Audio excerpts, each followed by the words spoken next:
our next product is going to be this metal sign, like Ceci mentioned. It's it's a bit more of a premium quality than the aluminum ones and the tin ones. It's gonna last probably a lifetime in someone's backyard or house, so these are a really good option. So here, once again, super similar to what we had here. The what your customers will be editing will be basically the text. They can enter whatever they want here. And for this one, we are going to be trying the export format in DXF for laser cutting.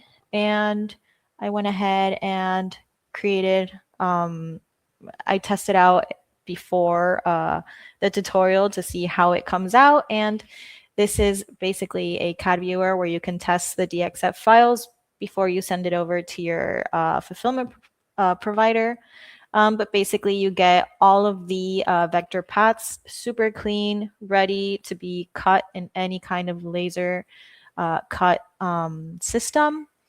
So let's go ahead, and for this one as well, we are going to be creating our product base and our design. So the product base, you'll see that it is super simple because the actual print file is going to be in the design. So we're going to be metal sign. We're going to, I think, 16 inches by 16 inches. You can obviously set up whatever size you'd like. And here we're going to put DXF and merge output. Then we're going to click on next.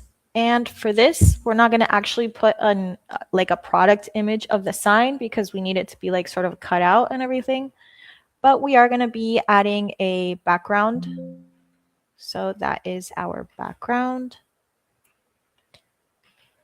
And I'm going to be making sure that the size of the print area is right in the middle.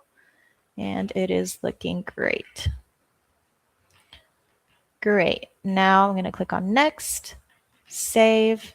Again, this doesn't have any variants, so I'm going to delete that and I'm going to save. So super, super simple here. Now I'm going to be creating my design. So again, on the start page, create new design.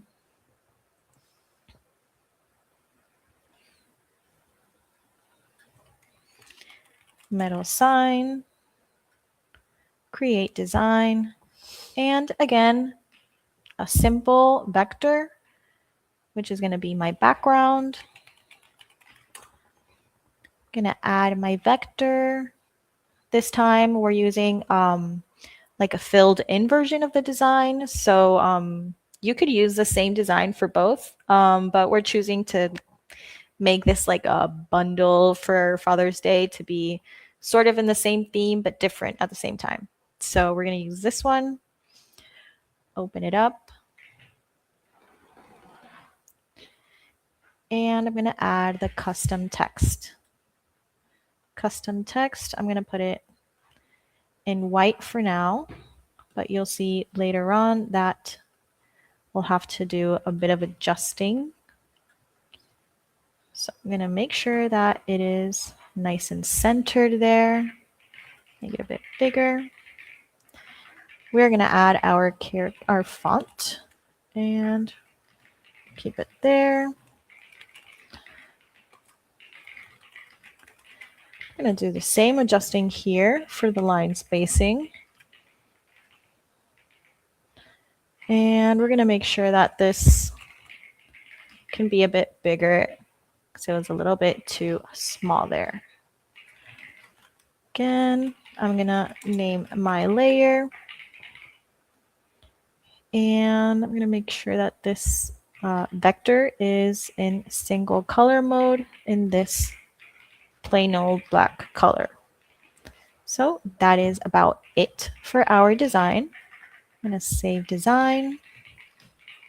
And once again, now we're going to be creating our template and option set when we merge our product base and our design.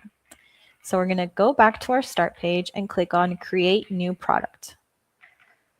We're going to click on My Product Bases, and we're going to click on the metal sign. We are going to be adding our design, metal sign, apply design. Here, the placement is perfect, so I'm going to click on confirm and next, and selecting the same store from before.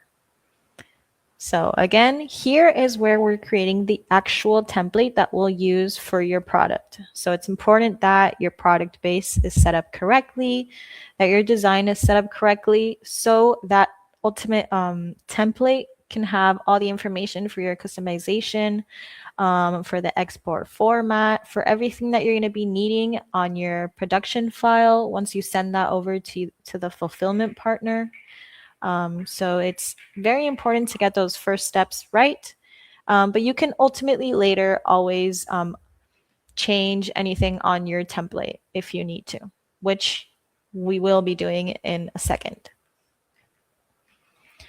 Great. So again, I'm going to edit the option and make this a text area in case people want to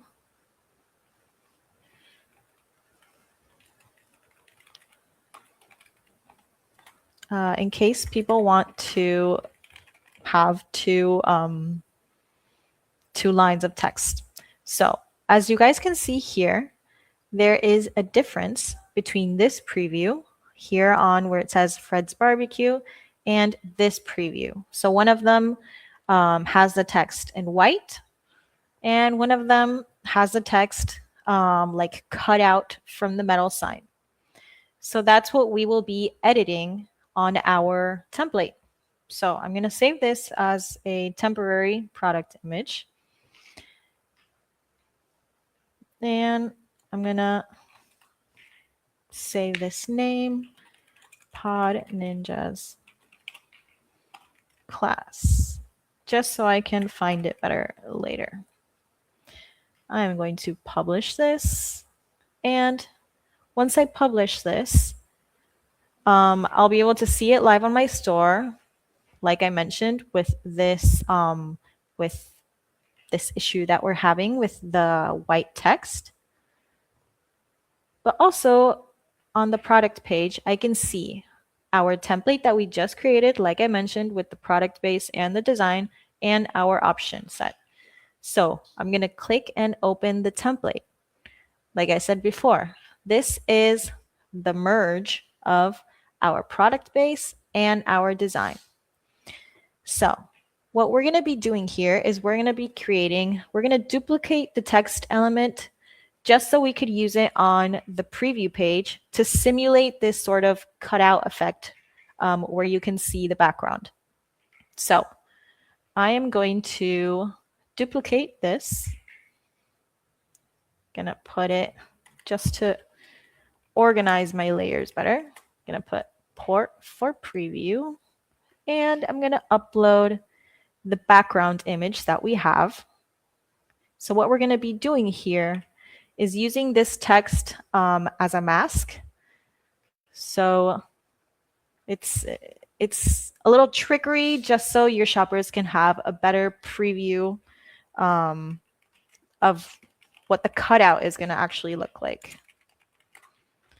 So I'm going to put this below, and on my text, I'm going to go to Advanced and Use as Mask. So if we test this out, as you guys can see, you can see the background effect already there on the text. Gonna click on Next. And here I'm going to reset my preview so everything is exactly as it should be. So as you guys can see, that is much more realistic of a preview for your customers, so they don't think that the Jason's barbecue or the custom text is going to be something that's white, that's going to be printed, but it's going to be something that is cut out of the metal. So that is a lot more realistic for them. So I'm going to click on save.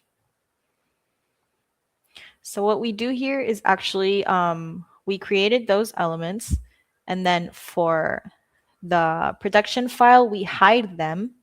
And for the preview, we let them visible. So for your print file, these elements are not going to be ultimately visible, but for your preview, they will be. So it's just a little bit of a trickery, so your customers have a more realistic preview of their product. So if we test this out, there you go. That is a much better preview than white text, like the first example that we saw. And now, once your shoppers ultimately purchase this product from you, you will see it on the orders dashboard.